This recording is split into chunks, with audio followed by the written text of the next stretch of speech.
இன்னைக்கு ஒரு முக்கியமான விஷயத்த பத்தி தான் பேச போறேன். நான் ஒரு ட்ரெய்னரா இருந்தும் தனிப்பட்ட காரணத்துக்காக 2 மாசம் வொர்க் அவுட் பண்ணாம இருந்தேன். இப்ப திருப்பி ஸ்டார்ட் பண்ணும்போது, குறிப்பா இந்த லெக் பிரஸ் பண்ணும்போது என் கால் 2ம் பயங்கரமா நடுங்க ஆரம்பிச்சுருச்சு. ஒரு ட்ரெய்னருக்கே இப்படி ஆகுதான்னு நீங்க நினைக்கலாம். ஆனா அதுக்கு பின்னாடி ஒரு முக்கியமான அறிவியல் இருக்கு. வணக்க நண்பர்களே, சென்னைக்கு பழகுறதுல எபிசோடு 12. இன்னைக்கு காலையிலேயே ஒரு பிரம்மாண்டமான சூரிய உதயத்துல நாள் ஆரம்பிச்சது. இப்போ இந்த நடுக்க கதைக்கு வரேன். இந்த கால் நடுங்கிறதுக்கு ஒரு முக்கியமான காரணம்னா இந்த நியூரோ மஸ்குலர் ஃபெட்டிக் தான். நம்ம மூளை நம்ம மசில் ஃபைபருக்கு ஒரு எலக்ட்ரிக்கல் சிக்னலை அனுப்பிட்டே இருக்கும். ரொம்ப நாள் கழிச்சு ஒர்க் அவுட் பண்ணும்போது நம்ம மசில் அந்த சிக்னலை முழுமையா உள்வாங்க முடியாம தடுமாறும். அந்த தடுமாற்றம் தான் நம்ம கண்ணுக்கு நடுக்கமா தெரியுது. இது உங்க உடம்பு திருப்பி பழைய ஃபார்முக்கு வர்றதுக்கு முயற்சி பண்ணுதுன்னு அர்த்தம். ஆனா கவனமா இருக்க வேண்டிய விஷயம் என்னன்னா, இதை பார்த்துட்டு உடனே வெயிட்டை ஏத்தாதீங்க. படிப்படியா வெயிட்டை ஏத்துங்க. கால் நடுங்கிறதுக்கு இது மட்டும் தான் காரணம் கிடையாது. இன்னும் நிறைய காரணம் இருக்கு. கமெண்ட்ல நடுக்கம்னு போடுங்க, உங்களுக்கு அந்த நடுக்கத்தை பத்தி சொல்றேன். நடுக்கத்தோடவே கால் பயிற்சியை முடிச்சுட்டு வீடு பக்கம் திரும்பிட்டேன். வீட்டுக்கு போய் விஜே சித்து பார்த்துட்டு மதிய உணவை முடிச்சுட்டு சிறிது நேரம்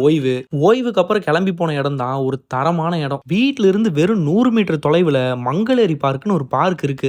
ஏரியை சுத்தி நிறைய மரங்களுக்கு நடுவுல வாக்கிங் போற மாதிரி ஒரு செட்டப். சாயங்காலம் ஆயிருச்சுன்னா ஏரிக்கு பின்னாடி தெரியுற சன்செட், ஏரிக்குள்ள வட்டம் அடிக்கிற வாத்துன்னு ஒரே சீனிக்கு தான். இதுல இன்னொரு சம விஷயம் என்னன்னா, சாயங்காலம் ஆயிருச்சுன்னா ஏரிக்கரை ஓரத்துல நிறைய சின்ன சின்ன ஆமைங்களை பார்க்கலாம். அது ரொம்ப அழகா இருக்கும். பாதாணி மர கொட்டான்னு நினைச்சு யாரும் மிதிச்சிடாதீங்க, அது எல்லாமே ஆமை. நடைபயிற்சிக்கு ஒரு தரமான இடத்தை பிடிச்சிட்டேன். இதுக்கப்புறம் நேரம் கிடைக்கும் போதுல இங்க வந்து ஒரு நடைபயிற்சியை போட்ட வேண்டியதான். நேத்து மனைவியோட போன் டிஸ்பிளே ஆட்டோமேட்டிக்கா கண்ண மூடிருச்சு. அப்புறம் அதை கண்ணை திறக்க வைக்கிறதுக்கு 10,000 ரூபாய் மொய் வைக்க வேண்டியதாகி போயிருச்சு. சரி, எப்படியோ போற பணம் இப்படி போயிருச்சுன்னு நினைச்சு மனசை தேத்திட்டு வெள்ளை தங்க வாங்க போனேன். விலையை எழுதி போட்டா எவனும் வாங்க வர மாட்டேங்கிறான்னு சொல்லி விலையை எழுதாமலே வச்சிருந்தாங்க. கடைசியா எக்ஸ்போல வாங்கியிருந்த பிளான்ட் ஸ்டாண்டையும் கல்யாணத்துக்கு வந்திருந்த புத்தரையும் ஒரு கொலாபரேஷன் பண்ணி பார்த்தேன். அருமையா இருந்துச்சு. அடுத்து இது மேல ஒரு பிளான்ட்டை வச்சு அழகு பத்திர வேண்டியதான். நம்ம 30,000 ஃபாலோவர்ஸ் தொடர்றதுக்கு இன்னும் 1200 ஃபாலோவர்ஸ் தேவைப்படுது. அதனால புதுசா பார்க்குறவங்க ஒரு ஃபாலோவை போட்டுருங்க. இன்னைக்கு கதை அவ்வளவுதான். அடுத்த கதையில சந்திக்கிறேன். அன்பா இருங்க நண்பர்களே.